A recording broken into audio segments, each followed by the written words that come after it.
Jesus goes to the Feast of Booths. After this, Jesus went around in Galilee. He didn't want to travel around in Judea. That was because the Jewish leaders there were looking for a way to kill him. The Jewish Feast of Booths was near. Jesus' brothers said to him, "Leave Galilee and go to Judea. Then your disciples there will see the works that you do. No one who wants to be well known does things in secret. Since you are doing these things, show yourself to the world." Even Jesus' own brothers did not believe in him. So Jesus told them, "The time for me to show who I really am is not here yet.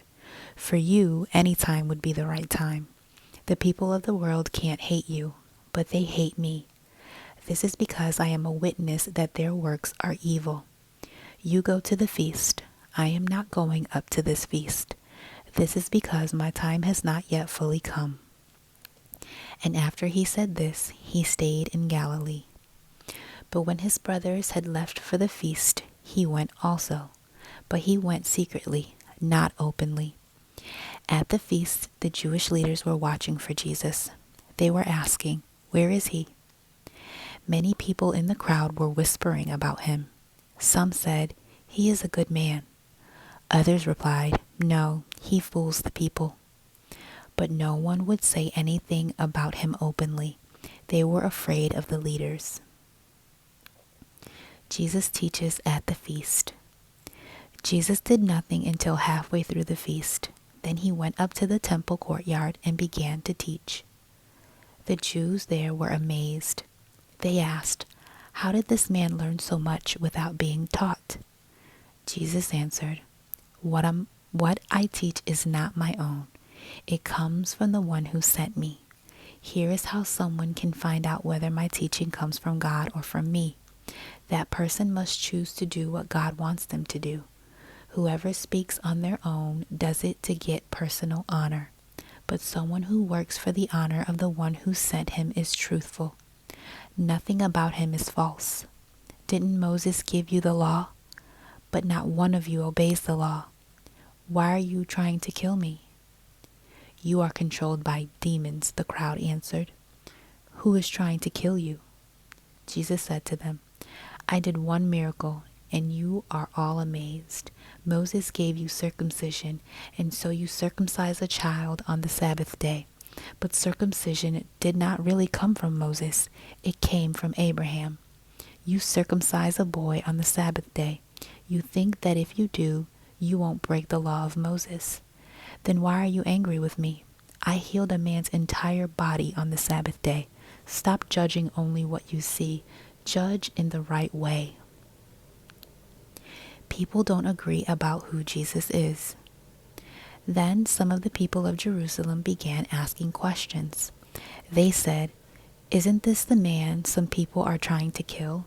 Here he is. He is speaking openly. They aren't saying a word to him.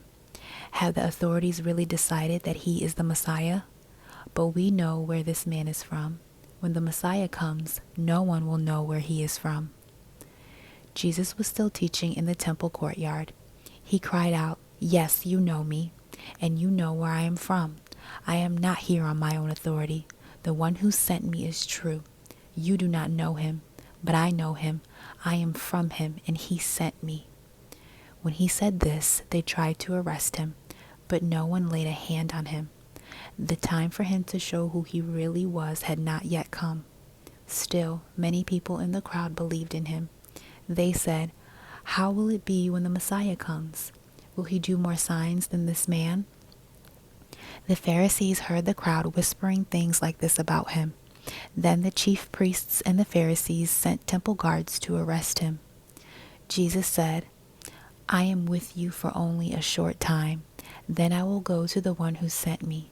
You will look for me, but you won't find me. You can't come where I am going. The Jews said to one another, Where did this man plan to go? Does he think we can't find him?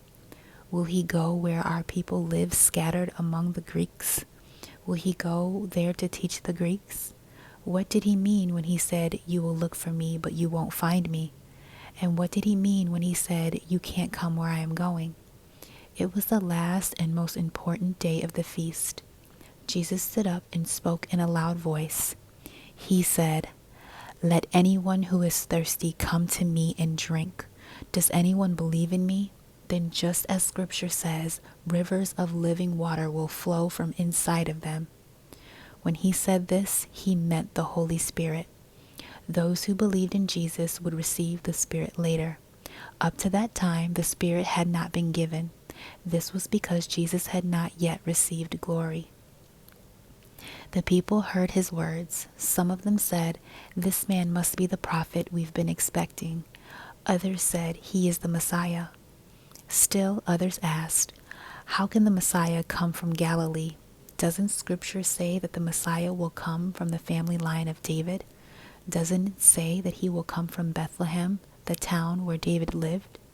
So the people did not agree about who Jesus was. Some wanted to arrest him, but no one laid a hand on him. The Jewish leaders do not believe. Finally, the temple guards went back to the chief priests and the Pharisees. They asked the guards, "Why didn't you bring him in?" "No one ever spoke the way this man does," the guards replied. "You mean he has fooled you also?" the Pharisees asked. "Have any of the rulers of Pharisees believed in him?" "No, but this mob knows nothing about the law. There is a curse on them." Then Nicodemus, a Pharisee, spoke. He was the one who had gone to Jesus earlier. He asked, "Does our law find a man guilty without hearing him first? Doesn't it want to find out what he is doing?" They replied, "Are you from Galilee too? Look into it. You will find that a prophet does not come out of Galilee." Then they all went home.